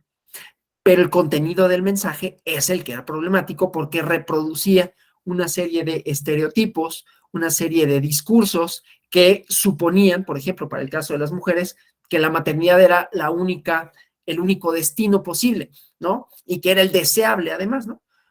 Remontándonos pues a estructuras de dominación que les han negado el acceso a las mujeres y derechos de distinta índole. No es que la maternidad sea algo consustancial al hecho de ser mujer, y así lo presentaban. Entonces, ese mensaje por sí mismo era vulneratorio de un grupo de personas que ha sufrido distintas violencias. También en el caso de los matrimonios homosexuales, porque en el mensaje había una serie de prácticas, una serie de ideas que reforzaban prejuicios en contra de esa comunidad. Entonces, tú puedes tener legitimidad en cuanto a tu ideología, pero no en cómo la propagas en el mensaje, en su contenido, en el discurso, ¿no? Entonces, eso solo para ejemplificar cómo una norma puede transgredir la propaganda política electoral, desde luego todas aquellas que se vinculan con violencia política de género, que utilizan menores, ¿no? Hay una serie de lineamientos, bueno, si vas a utilizar menores, pues les difuminas la cara. Hubo un promocional, hablando de todavía del contenido, un promocional del proceso electoral 2018, en donde apareció una persona, digo, era muy fácil deducir a qué se referían, una persona de edad avanzada que quería conducir un automóvil, ¿no? Y entonces estaba su hija preocupada, es que ya sé que ya no puede manejar, pero quiere hacerlo, y el otro empecinado, ¿no? Necio, decía, ¿le dejarías conducir tu auto? ¿Cómo le vas a dejar conducir un país? Y era muy explícito a quién se referían. Haciendo uso de una serie de prejuicios en torno a la edad como una limitante para la capacidad de tomar decisiones, ¿no? Entonces, ahí hay contenido que es vulnerable, o más bien que vulnera la toma de decisiones, ¿no? Haces uso de prejuicios para que la gente o los refuerce, o los reproduzca, o los legitima, y entonces ese contenido, desde luego, los efectos que produce es que se legitiman cuestiones que implican vulnerar derechos de personas en un estado de vulnerabilidad, ¿no? Vulnerabilidad histórica o de hecho, ¿no? Actos anticipados de pre-campaña o campaña. Esta es una cosa importante.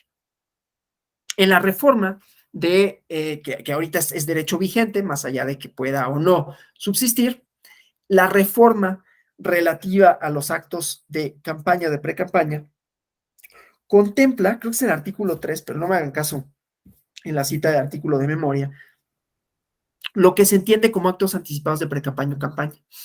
Actualmente se consideran actos anticipados de campaña aquellos que sean fuera de los procesos electorales, o sea, en cualquier momento.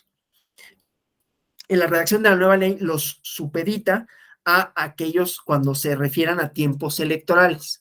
No es menor el matiz, ¿no? Es decir, ahorita podría producirse, ahorita no, porque ya no está vigente, pero vamos a decir, hace una semana podíamos hablar de actos anticipados de campaña porque no estábamos en proceso electoral.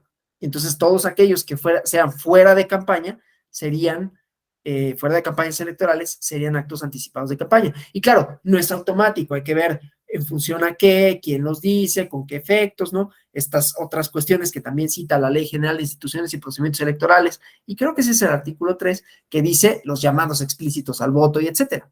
Pero ahí hay una diferencia temporal en la reforma que dice aquellos que sean en procesos electorales. O sea, si no estamos en proceso electoral, no puede haber actos anticipados de pre-campaña o campaña, según la legislación como está ahorita.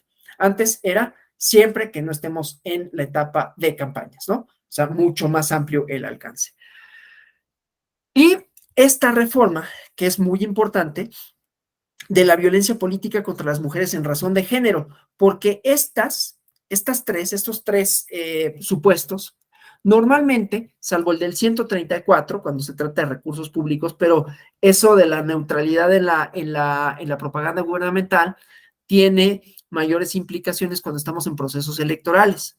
Actos anticipados de campaña, estamos en procesos electorales, ¿no? Propaganda político-electoral, estamos normalmente en procesos electorales. Claro, también puede haber propaganda político-electoral de las actividades ordinarias de los partidos y habría ciertos lineamientos y podría dar lugar a un procedimiento especial sancionador, pero aquí estaba como muy circunscrito a las campañas electorales.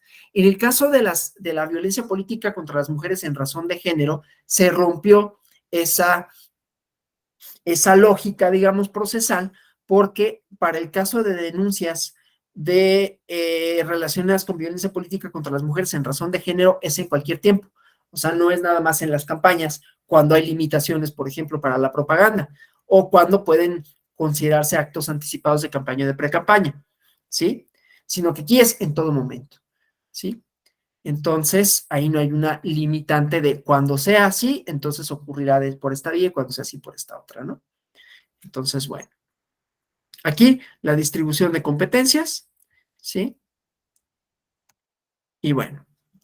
Entonces, dentro de los procesos electorales, las prerrogativas, ya saben, ¿no? Pero lo vuelvo a decir si es que no lo dije de manera cabal, ¿no? La reforma de 2007, al haber impedido que sean las difusoras de radio y televisión, quienes tengan el monopolio de vender los spots y que ahora son es el INE, que es el Estado a través del INE quien regula los tiempos que se le asignan a los partidos políticos. Hay una cosa que se llama pauta, ¿no? La pauta es parte de las prerrogativas a los partidos políticos contempladas en el artículo 9 o 10, o 9 y 10 de la Ley General de Partidos Políticos. Si hago citas erróneas de los numerales, pido una disculpa porque luego puede ser que confunda el numeral, pero en la Ley General de Partidos Políticos se establece cuáles son las prerrogativas.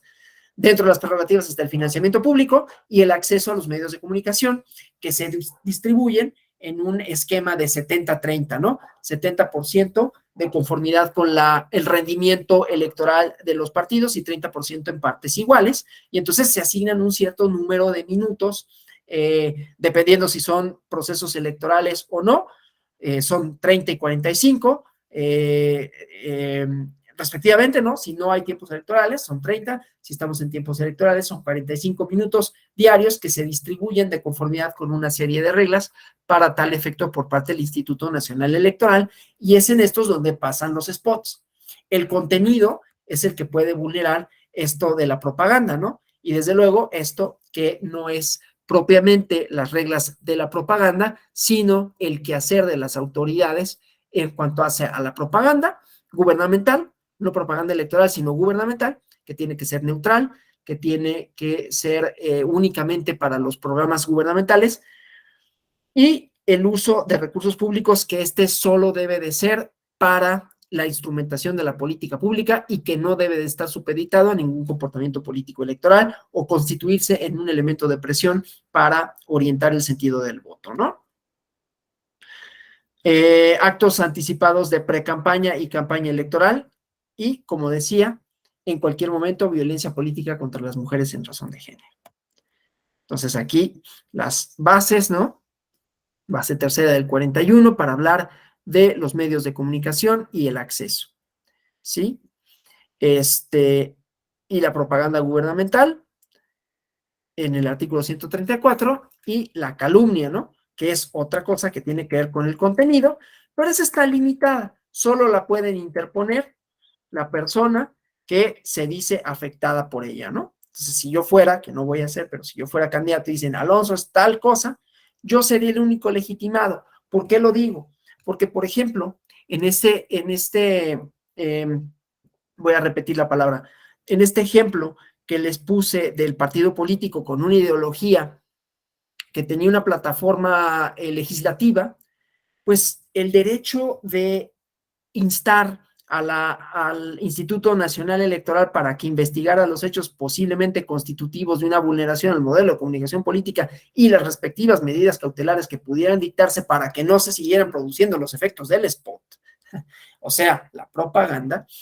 La titularidad del derecho no es de un partido en particular, sino puede ser, por ejemplo, de colectivos de mujeres que digan, oye, pues mira lo que está diciendo, esto nos pone, reitera, legitima una situación de vulnerabilidad, ¿no? En términos de que está montándose en una serie de prejuicios que nos colocan en una situación como la que dije, ¿no? Reproducen prejuicios, reproducen como si el destino de las mujeres fuera esto. Bueno, entonces eso se entiende que tienen derecho legítimo más personas. En el caso de la calumnia, entonces, solo la persona agraviada. Y la calumnia, que es imputar hechos o delitos falsos que tengan impacto en un proceso electoral. Común, ¿no? O sea, podría suceder, vamos a pensar que yo fuera candidato y entonces dijeran, pasan un video en donde puedo ser yo o no, cometiendo un posible acto delictivo, y entonces dijera el spot, ¿vas a votar por un delincuente? Sí, oye, ni siquiera hay una condena, eso no es una prueba fehaciente en todo caso de la comisión de una conducta, suponiendo que hay una denuncia penal en curso, una investigación, una carpeta de investigación en curso, que en todo caso subsistiría en mi favor la presunción de inocencia, y entonces allá hay una imputación falsa, es un ejemplo, ¿no? De la calumnia, ¿no? Que pudiera llegar a serlo, ¿no? Y el mensaje de este. Bueno, y la violencia política de género también como conducta que se ventila, que se sanciona. Obstaculizar los derechos de asociación, afiliación política, ocultar información, la convocatoria, bueno, todo este catálogo en el artículo 442 bis, que luego en la Ley General de Delitos Electorales, y ahí si no me equivoco en la cita del artículo 20 bis, que también establece estas como delitos electorales, ¿no? Entonces, se puede seguir por la vía de procedimiento sancionador, pero también pueden ser conductas constitutivas de delitos, ¿no? Bueno, entonces, lo que sucede, ¿no? El órgano del instituto que reciba o promueva la denuncia la remite a la unidad técnica de lo contencioso electoral, que es la autoridad que va a pronunciarse sobre la admisión o sobre el desechamiento, ¿sí? Porque decíamos, esto comienza con la autoridad administrativa electoral, es decir, con el INE, y entonces tiene que remitirse a la unidad técnica de lo contencioso electoral. Obviamente tiene una serie de requisitos que ya iremos viendo, la denuncia, ¿no? Obviamente tienes que acreditar la existencia del acto, si se trata de algún derecho subjetivo público del cual seas titular, entonces pues tienes que acreditarlo, tienes que acreditar, como digo, que existe el acto, tienes que acreditar si eres, por ejemplo, promueves en nombre y representación de un partido político, pues que tienes esa legitimidad, ¿no? Con los distintos instrumentos para acreditar la personalidad, tienes que argumentar por qué se vulnera el modelo de comunicación política y cómo, ofrecer pruebas y solicitar, si es el caso, la medida cautelar correspondiente, en qué consiste y también, otra vez, justificar esta, ¿no? Entonces, bueno, si no reúne esos requisitos, será desechada, no ofrezco pruebas, no ofrezco argumentos, no acredito la existencia del acto, no señalo a una persona a la que se pueda llamar para que alegue en su favor, ¿no? O sea, no hay una responsabilidad subjetiva, perdón, hacia un sujeto, partido político, etcétera, ¿no? O no es una violación en materia de propaganda político-electoral, no haya pruebas, o sea, evidentemente frívola, ¿no? Entonces, son causales de desechamiento. Puede pasar que una causal de desechamiento sea admitida la demanda o la denuncia y que en la dilucidación del procedimiento se vea que hay una causal de improcedencia y que por lo tanto el resultado va a ser un sobreseimiento, ¿no? Pero bueno, en el procedimiento debe de haber un acuerdo de admisión o desechamiento dentro de las 24 horas siguientes y si se desecha, tiene un plazo de 12 horas para informar al denunciante e informar a la perdón, a la sala regional especializada de esto. ¿Por qué? Porque es impugnable el desechamiento. La admisión no, salvo algunos casos, pero la admisión en principio no es impugnable, el desechamiento sí porque me perjudica, ¿no? Si yo denuncio y resulta que la desechan, entonces puede suceder que subsista el promocional, que subsista esta comunicación o esta violación al modelo de comunicación política, ¿no? Entonces por eso hay que desecharlo. Ahora, frivolidad, ¿qué entendemos por eso? ¿No? Pretensiones que no son alcanzables jurídicamente, hechos falsos, a hechos que no constituyen violación a la ley electoral o son opiniones periodísticas de carácter noticioso que no tienen otro medio, dicen los abogados, objetivo de convicción, otra prueba, ¿sí? Obviamente hay que valorar el grado de frivolidad para ver si corresponde una sanción, porque a veces esto puede ser una estrategia dilatoria, ¿no? Una estrategia mediática. Ya lo demandé, ya dije, y entonces esto va a tener una resonancia, ¿no? Entonces, esas malas prácticas también se tratan de evitar con estas posibilidades, no solo de desechamiento, sino inclusive de sanciones, ¿no? Bueno, decía de los requisitos de la denuncia, el nombre del quejoso o el denunciante, su domicilio, cuando acredita la personalidad, claro, si acude un propio derecho, pues no es necesario acreditar la personalidad, cuáles son los hechos, las pruebas y si se solicitan medidas cautelares, ¿no? Entonces, a eso tendrá que recaerle un acuerdo de admisión y con ello hay un emplazamiento para la parte denunciada para que alegue lo que a su derecho corresponda en una audiencia que habrá de celebrarse también en un plazo breve, ¿no? En donde se valorarán, se desahogarán pruebas, se integrará un expediente que después se remite a la sala regional especializada. Esto que ya habíamos visto, no reúne los requisitos, no son violaciones, no aporten pruebas o sean frívolas, entonces el desechamiento y su notificación al denunciante en 12 horas y darle vista a la sala regional especializada.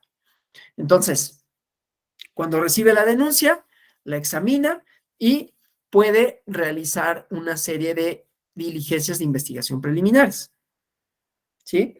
Es decir, vamos a analizar el video, por ejemplo, ¿no? El testigo de video, vamos a analizar el spot, vamos a analizar la propaganda, cómo se difundió, en dónde, etcétera, ¿no? Y puede, a solicitud de parte, pero también de oficio, analizar si se deben de adoptar o no medidas cautelares. Estas las analiza y propone a la Comisión de Quejas y Denuncias dentro de las 48 horas siguientes a la admisión la adopción de estas, ¿no? Una vez que se admite, lo mismo, corre traslado a las partes y se les notifica para una audiencia de pruebas y alegatos durante las 48 horas siguientes a que fueron emplazados. Y en la audiencia hay esta parte adversarial, ¿no? Y una vez que se celebra, ¿no? Hacen uso de la voz, ofrecen las pruebas, se tienen por desahogadas, las que por su propia naturaleza sean desahogadas. Si hay que desahogar alguna otra, pues se ordenará su desahogo y remite este expediente, una vez que está completo, a la sala regional especializada y un informe circunstanciado en donde dicen cuáles fueron los motivos de la queja, qué diligencias se llevaron a cabo, qué pruebas aportaron y las conclusiones, ¿no? Y entonces ahí va a pasar a la fase jurisdiccional. Esta fase de acá, de la audiencia de pruebas y alegatos, tiene esta mecánica, ¿no? Interrumpida, oral, conducida por la unidad técnica de lo contencioso electoral, en donde se da cuenta de qué es lo que ocurre, ¿no? Las pruebas admitidas son documentales y técnicas, y estas solo si quien las ofrece aporta los medios para que puedan desahogarse. La audiencia no se suspende si faltan las partes y la mecánica es, por más de no 30 minutos, hable el denunciante, resume los hechos, dice cuáles son las pruebas que aporta, si se actúa por oficio, porque ya vemos, no nada más es queja, sino también puede ser por oficio, o sea, no nada más es una denuncia, puede ser por oficio, siempre y cuando no se trate de la calumnia, porque es así, solo el titular del derecho subjetivo público, solo la persona calumniada presuntamente puede interponer el medio de defensa, o bueno, solicitar la instauración del procedimiento sancionador, y si entonces actúa por oficio, entonces la unidad técnica de lo contencioso electoral es la denunciante, ¿no? Luego habla el denunciado, respetando la cuestión adversarial, ¿cómo se llama? Pues sí, el derecho de la legítima defensa, es que ahorita se me olvidó el término técnico, pero bueno, que las dos partes tengan los mismos derechos, ¿sí? Entonces habla por el mismo tiempo para ofrecer, para alegar en su favor, y luego serán admitidas por parte de la unidad técnica del contencioso electoral, desahogadas, y después hay unas conclusiones que formulan cada una por no más de 15 minutos, ¿no? Y se torna a la sala regional especializada, que resuelve el procedimiento especial sancionador, ¿no? Entonces, puede suceder que en el análisis que haga la sala regional especializada de la integración del expediente, vea, por ejemplo, que faltan cosas, que no está completo. Entonces puede ordenar diligencias para mejor proveer, ¿no? O sea, para que haya pruebas suficientes y se pueda llegar a una resolución, ¿sí? O puede ver también que hubo reglas establecidas. Aquí decíamos, perdón, acá, ¿no? Las pruebas que se desahogue y que, por ejemplo, no admita alguna prueba que hubiera sido admisible. Entonces aquí, como una diligencia para mejor proveer, puede la sala regional especializada decir, oye, esta prueba sí hay que admitirla y hay que desahogarla, ¿no? Entonces, eso puede pasar, ¿no? Si está debidamente integrado el expediente, entonces la o el magistrado ponente, ya saben, ¿no? Se turna a la sala regional especializada y como sucede con cualquier expediente, por una cuestión ahí aleatoria, se le asigna un número que supone una ponencia, ¿no? Entonces, el magistrado que elaborará el proyecto de sentencia, dentro de las 48 horas siguientes a que recibió la sentencia, tiene que poner a consideración del Pleno el proyecto de sentencia, o sea, 48 horas una vez que lo recibe. Y recuerden que en tiempos electorales, todas las horas y todos los días son hábiles. Entonces, puede suceder que presenten una denuncia a las 11 de la noche, ¿sí? O que el INE le turne un expediente a la 1 de la mañana y que a partir de entonces cuenten las 48 horas con las que, de las que dispone el magistrado ponente para elaborar el proyecto de sentencia y proponerlo al Pleno, que debe de resolver en una sesión pública en un plazo de 24 horas después de que se distribuyó, ¿sí? O sea, 48 horas una vez que recibe para elaborar el proyecto de sentencia y 24 horas para resolver, ¿sí? Y en las sentencias se puede decir, hay una violación al modelo de comunicación política o no existe, se pueden revocar las medidas cautelares, ¿sí? Ya no tiene que subsistir esta prohibición para que se difunda esta propaganda y desde luego imponer sanciones cuando corresponda, ¿no? Ahora, no solo son los medios de comunicación, digamos, tradicionales, esto también puede ser como otras cosas como la propaganda impresa, las bardas o actos anticipados de campaña, y entonces esto nada más es una cuestión de autoridades, ¿no? Junta distrital o local del INE que corresponda y las facultades que ejercen, ¿no? Si se trata de redes sociales, de tweets, de Facebook, de publicaciones, la mecánica es la misma aquí, ¿no? O sea, un tweet, y esto ya había puesto el ejemplo, ¿no? De una autoridad que subió, no una autoridad, pero un partido político que se apropió discursivamente de una campaña de vacunación que era propia del gobierno y entonces, bueno, la medida cautelar es baja el tweet y que ya no se reproduzca, ¿no? Y la sanción, o sea, la cosa aquí con la medida cautelar es que siguen una suerte distinta. La medida cautelar, a diferencia de lo que sucede, por ejemplo, con los amparos, ¿no? Ustedes saben que en los amparos se pueden solicitar medidas cautelares, en los juicios contenciosos administrativos, que en los procedimientos penales se dictan medidas cautelares o pueden dictarse, que tienen como objeto, distinto depende del juicio que se trate, pero o mantener una situación de hecho o que ésta no quede sin materia, que el juicio no quede sin materia, que es la idea de que haya medidas cautelares en la tramitación del PES, ¿no? Entonces, o sea, si continúan los efectos de la propaganda, pues ya que importa que digas que fue ilegal o no y que lo sanciones, si de todas maneras produjo sus efectos, ¿no? Pero a diferencia de lo que sucede en otros asuntos relativos a medidas cautelares, no es un proceso, no es un procedimiento chiquito, ¿no? Que se concede en provisional y luego la definitiva. Aquí se concede y la concesión sí puede ser sujeto de revisión por parte de la sala superior. Vamos a ver el recurso de revisión del procedimiento especial sancionador, pero solo así, o sea, no es de que se concede la provisional y luego hay una audiencia y un pronunciamiento definitivo, ¿no? Sino que una vez que se concede, se concedió para los efectos de esta, ¿no? Lo cual no quiere decir que no puedan, decía, ser impugnables, ¿no? Entonces, estas otras reglas, ¿sí? Y lo mismo acá para estos otros propagandas que tengan que ver con medios distintos a radio y televisión, ¿sí? Y luego, obviamente, otros elementos como la gravedad de las infracciones, ¿no? Y la violencia política de género como el elemento, igualmente, que es motivo de procedimientos sancionadores, ¿no? Entonces, aquí el procedimiento, ¿sí? Que lo mismo, la unidad técnica de lo contencioso electoral ordena el inicio del PES, resuelve sobre medidas cautelares, y puede haber medidas de protección para la persona, ¿no? Dependiendo de cuáles sean los hechos, ¿no? Pero aquí hay una modalidad un tanto cuanto distinta, porque ya no nada más estamos protegiendo a la información, sino muchas veces a la persona que puede ser sujeta de esta violencia política de distintas manifestaciones. Aquí, hace ratito en una lámina, nos referimos así de manera muy general cuáles pueden ser algunos de las conductas que supongan esta violencia política de género. Entonces, tiene su propia mecánica procesal, ¿sí?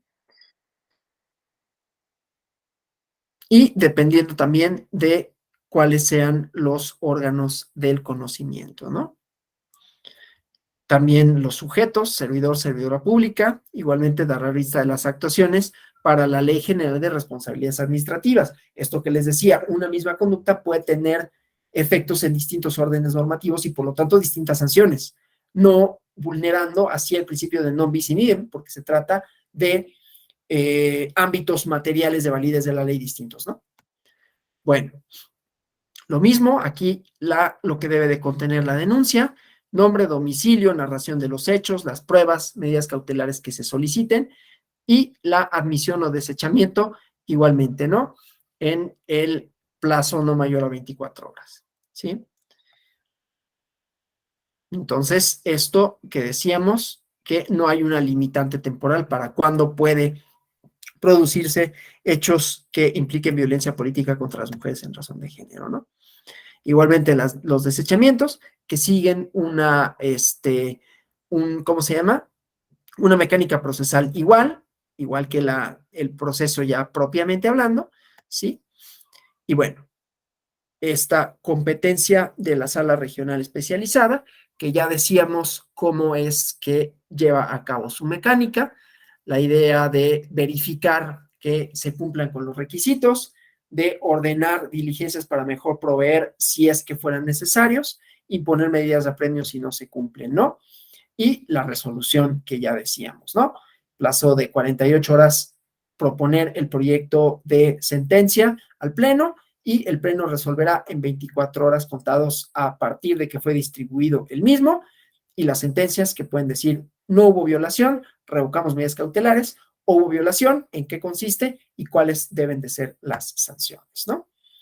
Entonces, bueno, esto ya vamos a dejarlo hasta aquí. Ya el lunes vemos algunos asuntos relevantes resueltos por la Sala Superior y todo lo relativo a el recurso de revisión en el procedimiento especial sancionador, características, actos que son susceptibles de sancionarse, plazos, porque ahí hay diferentes, dependiendo del acto que se trate, los plazos son diversos, a quién corresponde, y algunos ejemplos también de esto, ¿no? O sea, sentencias que han resuelto recursos.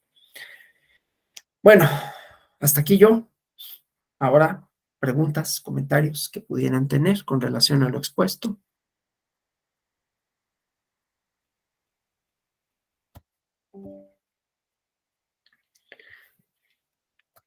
¿Nada? ¿Todo claro?